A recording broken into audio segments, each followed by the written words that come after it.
সবাইকে শুভ সকাল জানাচ্ছি। একবার বনে শিয়াল এবং গাধার মধ্যে প্রচণ্ড রকমের গন্ডগোল শুরু হলো। বিষয়টা হলো, শিয়াল বলছে যে সূর্য ওঠে পূর্ব দিকে, কিন্তু গাধা বলছে যে না, সূর্য ওঠে পশ্চিম দিকে। শিয়াল বলছে না রে ভাই, যেহেতু আমি ঘুম থেকে সকালে উঠে দেখি যে সূর্য পূর্ব দিকে উঠছে। গাধা বলছে না, আমিও তো ঘুম থেকে উঠে দেখছি যে সূর্য পশ্চিম দিকে ওঠে। এ নিয়ে প্রচণ্ড রকম দ্বন্দ্ব শুরু হলো এই দুই পশুর মধ্যে। তাদের গন্ডগোলের কারণে বনের সবার ঘুম হারাম হয়ে গেল। পশু পাখিরা গিয়ে সিংহ মামার কাছে বিচার দিল যে মামা, এদের অত্যাচারে আমরা অতিষ্ঠ, তুমি একটা সুন্দর বিচার আমাদেরকে করে দাও। সিংহ মামা সব জেনে বুঝে রায় দিলেন এবং খুবই হতাশাজনক একটি রায় দিলেন। রায়টি হলো যে শিয়ালকে ফাঁসিতে ঝুলিয়ে মৃত্যুদণ্ড কার্যকর করা হোক। বনের পশু পাখিটা এই রায় শুনে হতবাক।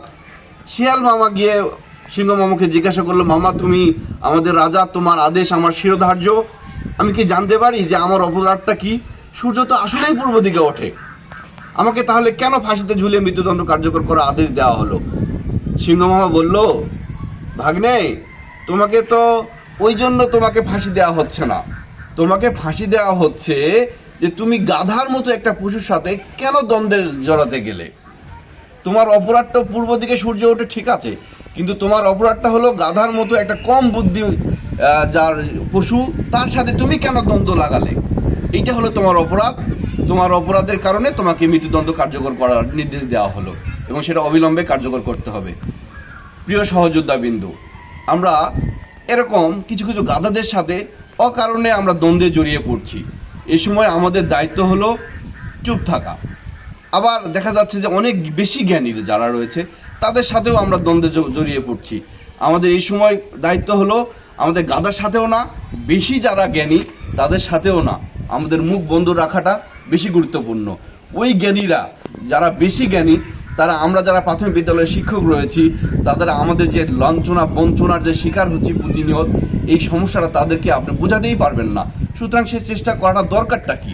আমরা যে একজন সহকারী শিক্ষক হিসাবে প্রাথমিক বিদ্যালয়ে জয়েন করার পর থেকে সহকারী শিক্ষক হিসাবেই অবসর নিয়ে যেতে হয়, এই দুঃখটি আপনি তাদেরকে কিভাবে বুঝাবেন? আপনি কোনোদিনই শিক্ষক হতে পারেন না, সেই চিন্তা ভাবনাটা কি এই জ্ঞানীদের কাছে আপনি বোঝাতে পারবেন? আমার মনে হয় না। আমরা যে 200 টাকা টিফিন ভাতা নিয়ে আমরা চাকরি করছি, এই 200 টাকা কিন্তু দিন না, এক মাসে আমাদের টিফিন ভাতা হলো 200 টাকা। আমাদের এই উপজেলাতে, আমাদের বর্তমান যে উপজেলা, আমার ধামরাহাট উপজেলাতে 113টি স্কুল রয়েছে। এখানে প্রায় অর্ধেক স্কুলে প্রধান শিক্ষক নাই। আমাদের যে যোগ্য সিনিয়র শিক্ষকরা রয়েছেন, যারা পদোন্নতির জন্য অপেক্ষামান রয়েছেন, তাদের একটা মামলা, বিভিন্ন আইনি জটিলতার কথা বলে তাদেরকে বছরের পর বছর ঝুলিয়ে রাখা হয়েছে। তাদেরকে বলা হচ্ছে, তাদেরকে বিভিন্ন আইনি জটিলতার কথা বলে তাদেরকে এইসব পদ থেকে বঞ্চিত করা হচ্ছে। একজন সহকারী শিক্ষক প্রাথমিক বিদ্যালয়ে জয়েন করার পর থেকে তার সারা জীবন কোনোদিন প্রমোশন পায় না, তার উচ্চতর গ্রেড পায় না। 10 বছর 20 বছর যারা চাকরি করছেন, সে আপনার পার্শ্ববর্তী বিদ্যালয়ের যে একজন সহকারী শিক্ষক রয়েছে, কোনোদিন জিজ্ঞাসা করেছেন যে তার পদোন্নতি হয়েছে কিনা, তার উচ্চতর গ্রেড পেয়েছে কিনা? কিচ্ছু না। আমাদের এই বঞ্চনা, আমাদের এই লাঞ্ছনার বিরুদ্ধে আজকে আমাদের সোচ্চার হতে হয়েছে।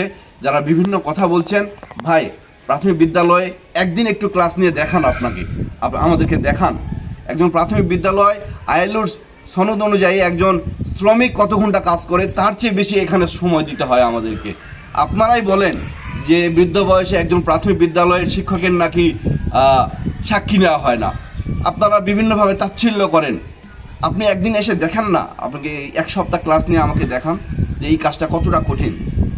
আমি জানি যে আমরা জেনে বুঝে এই চাকরিতে জয়েন করেছি, আমরা সরকারি সব আইন কানুন মেনে নিতে আমাদের প্রস্তুত আছি, কিন্তু আমাদের সাথে আমাদের চিন্তা করতে হবে, যেহেতু আমরা শিক্ষা নিয়ে কাজ করছি এবং শিক্ষা ছাড়া দেশের উন্নয়ন সম্ভব নয়।